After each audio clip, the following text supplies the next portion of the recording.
Hello बच्चा party. Polynomial class 10 CBSE का ये बेस्ट वीडियो होने वाला है। बहुत ही कम टाइम में आपका पूरा का पूरा चैप्टर हम लोग नोट्स से रिवाइज करेंगे। ये नोट्स हमने खुद से बनाई हुई है। देखिए हैंड रिटन नोट्स है। बहुत ही जल्दी आपको सारी चीज़ें समझ आ जाएंगी, सारी चीज़ें रिवाइज हो जाएंगी, एक बार रिकॉल हो जाएंगी, तो आप बहुत आसानी से क्वेश्चन को अटेम्प्ट कर पाएंगे। तो चलिए शुरू करते हैं।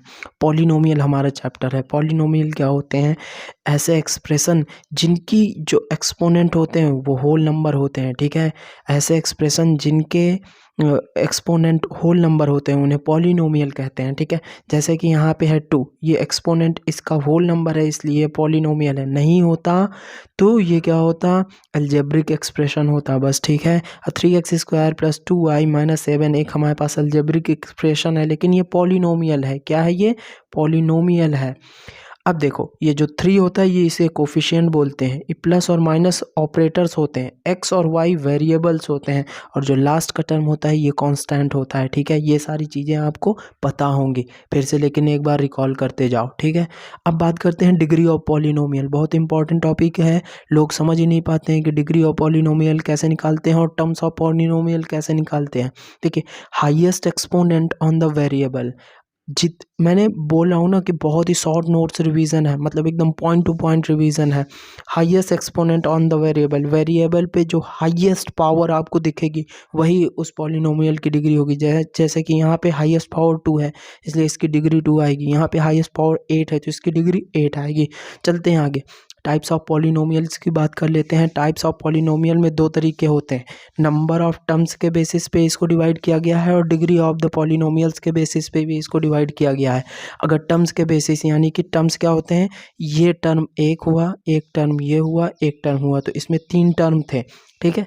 अब टर्म के बेसिस पे अगर हम पॉलिनोमियल को डिवाइड करेंगे तो 3 नाम होते हैं: मोनोमियल, बाइनोमियल और ट्राइनोमियल, ठीक है।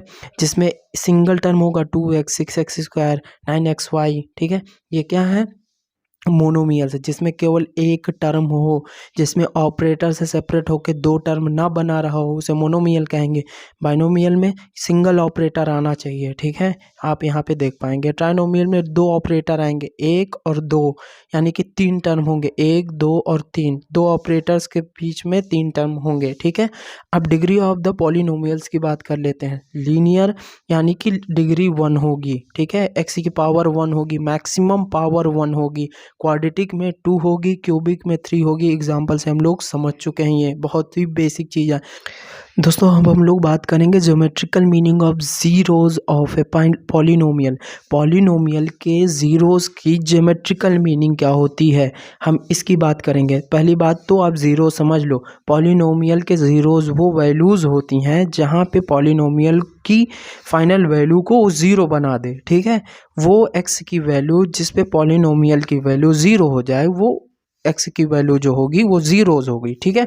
तो जीरोज क्या होंगे? अगर हम लोग ज्योमेट्रिकल मीनिंग की बात करेंगे तो वो वैल्यूज़ या वो पॉइंट जहाँ पे ग्राफ एक्स एक्सिस को कट करेगा। ध्यान देना, बस इतना याद रखो, अगर ग्राफ एक्स एक्सिस को कट कर रहा है तो वो क्या होगा? जीरोज होगा, ठीक है। अगर ग्राफ एक्स एक्सिस को कट कर रहा है तो क्या होगा? जीरोज होगा। बिल्कुल घबराना नहीं है, बहुत आसानी से आप पहचान लेंगे, ठीक है। अगर आप अभी भी नहीं पहचान पा रहे हैं तो बस आपके दिमाग में एक बात होनी चाहिए कि अगर ग्राफ एक्स एक्सिस को कट कर रहा है तो वो पॉइंट की वैल्यू जीरोज होगी उस पॉलिनोमियल की, ठीक है।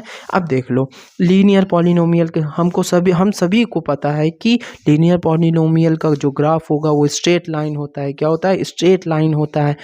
लेकिन क्वाड्रेटिक का पैराबोला होता है। लीनियर वो पॉलिनोमियल जिनके पावर 1 होती है तो उसका ग्राफ लीनियर होगा, ठीक है। लेकिन क्वाड्रेटिक का क्या होगा? पैराबोला होगा, पैराबोलिक ग्राफ होगा। अब जल्दी से हमें ये कमेंट करके बताओ कि इसके जीरोज होंगे क्या? नहीं होंगे, क्योंकि इसने एक्स एक्सिस को कहीं टच किया या कट किया नहीं किया, इसलिए इसके कोई जीरोज नहीं है। आगे बढ़ते हैं, बहुत ही पॉइंट टू पॉइंट रिवीजन है, ठीक है। तो क्वाड्रेटिक में एक ऐसा भी तो ग्राफ बनाया जा सकता है जहाँ पे दो जगह पे एक्स एक्सिस में कट कर रहा है ये ग्राफ, तो इसके कितने जीरोज होंगे, हो जाएंगे दो जीरोज। दो जीरोज यानी कि दो रूट, यानी कि दो ऐसी वैल्यू मिलेंगी जिसको एक्स की जगह पे रखने पे हमको पी एक्स यानी कि पॉलिनोमियल की वैल्यू जीरो मिल जाएगी, ठीक है। अब देख लो, ये वाले में बहुत लोगों को कंफ्यूजन होता है, क्योंकि सभी को बताया जाता है क्वाड्रेटिक में दो जीरोज होंगे, मैक्सिमम दो जीरोज होंगे, लेकिन यहाँ पे कितने जीरोज दिख रहे हैं, वन जीरोज दिख रहे हैं। तो यहाँ पे आपको बात याद रखनी कि मैक्सिमम दो जीरो होंगे, लेकिन एक भी तो हो सकता है। ऐसे टच करके ग्राफ निकला अगर, तो एक जो पॉइंट होगा ये इसके जीरो होंगे, ठीक है, ये इसका जीरोज होगा, ये इसका रूट होगा, इस वैल्यू पे पॉलिनोमियल जीरो आएगा, ठीक है। तो अभी और भी ग्राफ से हम एग्जांपल से देख सकते हैं। मेरे पास एक बुक है इस चांद की, इस पे भी देख लेते हैं। देखो, अब जैसे कि इसमें ये वाला एग्जांपल है, इसमें जी कैमरा फोकस नहीं हो रहा। इसमें देखो दो रूट, इसके कितने एक्स एक्सिस पे इसने दो जगह कट की, तो इसके दो दो जीरोस होंगे, दो रूट होंगे, ठीक है। इसी तरह 1 2 1 2, लेकिन आपको y का नहीं नोटिस करना है, ठीक है। y की वैल्यू वाला हमको नहीं देखना है, बस इसको और इसको देखना है। ध्यान से देखिएगा, ये भी है, इसमें भी दो हैं, इसमें एक आएगा, इसमें एक आएगा, इसमें एक आएगा, इसमें एक आएगा, इसमें एक, ये वाला दिख रहा है आपको, ये वाला एग्जांपल, इसमें एक दो और तीन जीरो आएंगे, यानी कि क्यूबिक पॉलिनोमियल होगा पक्का। ये नेक्स्ट टॉपिक है हमारा relationship between zeros and coefficient of polynomial. बहुत ही इंपॉर्टेंट है, बहुत बहुत बहुत, पूरे चैप्टर का ये हार्ट है।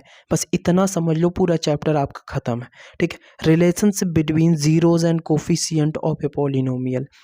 हमको क्या करना है कि जीरोस और उसके कोफिशिएंट के बीच में एक रिलेशन बनाना है पॉलिनोमियल के। अगर पॉलिनोमियल लीनियर हुआ, लीनियर का जनरल फॉर्म होता है a x plus b is equals to p x, ठीक है। यानी कि लीनियर का ये फॉर्म हुआ जहाँ पे a not equals to zero होगा। जीरो होगा क्यों होगा, अगर ए जीरो हो गया तो एक्स की वैल्यू भी जीरो हो जाएगी, टोटल टर्म जीरो हो जाएगा, तो लीनियर नहीं बचेगा, ठीक है। इसलिए a not equals to zero रहेगा। K is equals to minus b by a, ये क्या है हमारा, इसका रूट है, इसका ज़ीरो है के, ठीक है, जिसकी वैल्यू होगी माइनस बी बाई ए। अब आगे बढ़ते हैं क्वाड्रेटिक में। क्वाड्रेटिक का general form a x square plus b x plus c होता है, जहाँ पे a not equals to zero है। अगर मान लो अल्फ़ा और बीटा ज़ीरोज़ हैं क्वाड्रेटिक इक्वेशन के, तो हम लोग इसमें एक रिलेशनशिप डेवलप कर सकते हैं, जो कि होता है सम ऑफ ज़ीरोज़ बराबर होगा minus b by a, minus b by a, ठीक है। यानी कि सम ऑफ ज़ीरोज़ जो होगा वो एक्स का कोफिशिएंट अपॉन एक्स स्क्वायर का कोफिशिएंट, ठीक है। अल्फ़ा डॉट बीटा यानी कि प्रोडक्ट ऑफ ज़ीरोज़, ज़ीरोज़ का प्रोडक्ट करने पे हमको सी बाई ए मिलेगा। ये कांस्टेंट टर्म न्यूमरेटर में रखो और जो एक्स स्क्वायर का टर्म है उसको डिनोमिनेटर में रखो, ठीक है। इसी तरह आगे बढ़ते हैं, क्वाड्रेटिक के बाद क्यूबिक आता है। X cube plus b x square plus c x plus d where a not equals to zero. Zeros होंगे अल्फ़ा बीटा गामा, लेट कर रहे हैं, ज्यूम कर रहे हैं, अल्फ़ा बीटा गामा इसके ज़ीरोज़ हैं, तो sum of zeros minus b by a, यानी कि एक्स स्क्वायर का इस बार कोफिशिएंट अपॉन एक्स क्यूब का कोफिशिएंट और माइनस साइन के साथ, ठीक है। Alpha beta gamma minus D by ए होगा constant term upon cubic term का कोफिशिएंट, ठीक है। यहाँ पे ध्यान देना है कि माइनस साइन यहाँ पे रहेगा, ठीक है। अब alpha beta plus beta gamma plus gamma alpha की वैल्यू हो जाएगी सी बाई ए, ठीक है। अभी ये सारी चीज़ें आपको समझ आने वाली कुछ देर बाद। टॉपिक है formation of polynomial using zeros. अब देखो, हमको क्या करना है कि ज़ीरोज़ की हेल्प से पॉलिनोमियल का फॉर्मेशन कर देना है, ठीक है। लीनियर इक्वेशन है, इसका जो जनरल फॉर्म होता है P X A x plus B होता है, ठीक है। P X is equal to X plus B होता है। अब अगर मान लो कि अल्फ़ा ज़ीरो है इस पॉलिनोमियल का, तो वापस इस पॉलिनोमियल को पाने के लिए अल्फ़ा की हेल्प से हमको इस वैल्यू पे रखना होता है, के ब्रैकेट में एक्स माइनस अल्फ़ा, ठीक है।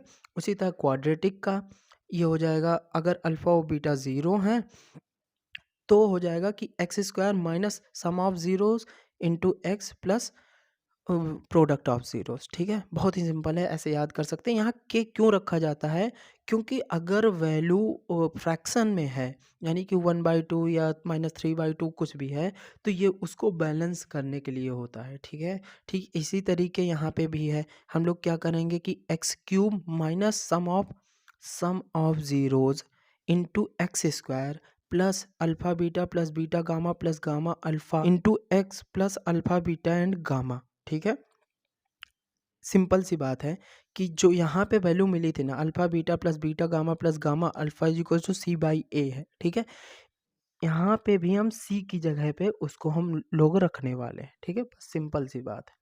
अल्फ़ा बीटा और गामा ये हमारा क्या हो जाएगा, कांस्टेंट टर्म हो जाएगा, जो कि प्रोडक्ट ऑफ ज़ीरोज़ होता है। ठीक है, अब नेक्स्ट टॉपिक है यूक्लिड डिवीज़न लेमा। बहुत ही इम्पॉर्टेंट है, इस पे आधा चैप्टर बीतने वाला है। ठीक है, आधी एक्सरसाइज इसी पे है। P X is equal to Q X into G X plus R X, ये यूक्लिड डिवीजन लेमा का इक्वेशन है, जिसमें हम लोग क्या कर रहे हैं कि दोस्तों, इसमें हम लोग क्या कर रहे हैं कि जो पी एक्स है उसकी फ्रैक्शनाइज वैल्यू फाइंड कर रहे हैं, मतलब उसको हम लोग ब्रेक कर रहे हैं। ठीक है, मल्टीपल वैल्यूज़ में उसको हम लोग ब्रेक कर रहे हैं। मान लेते हैं पी एक्स को हम लोग जी एक्स से डिवाइड कर रहे हैं। ठीक है, अगर हम लोग जी एक्स से पी एक्स को डिवाइड करेंगे तो क्यू एक्स टाइम हम उसको ले जाएंगे और आर एक्स हमारा रिमाइंडर बचेगा। बस यहाँ याद रखने वाली बात ये है कि जो आर एक्स रिमाइंडर है हमारा, वो जी एक्स के डिग्री से हमेशा डिग्री छोटी होनी चाहिए। ठीक है, जैसे हम लोग नॉर्मली डिवाइड करते हैं तो रिमाइंडर इस वैल्यू से हमेशा छोटा होता है, ठीक उसी तरह यहाँ पे ये वैल्यू डिग्री में छोटी होनी चाहिए। ठीक है, ये रहा आपका पॉलिनोमियल का कंप्लीट रिवीजन। वीडियो पसंद आई तो वीडियो को लाइक और चैनल को सब्सक्राइब किए बिना मत जाइएगा। ऐसे ही नेक्स्ट चैप्टर की भी अगर आपको रिवीजन चाहिए या फिर प्रैक्टिस चाहिए तो कमेंट में ठोक के बताना, जल्दी से बताओ, जल्दी से। ओके।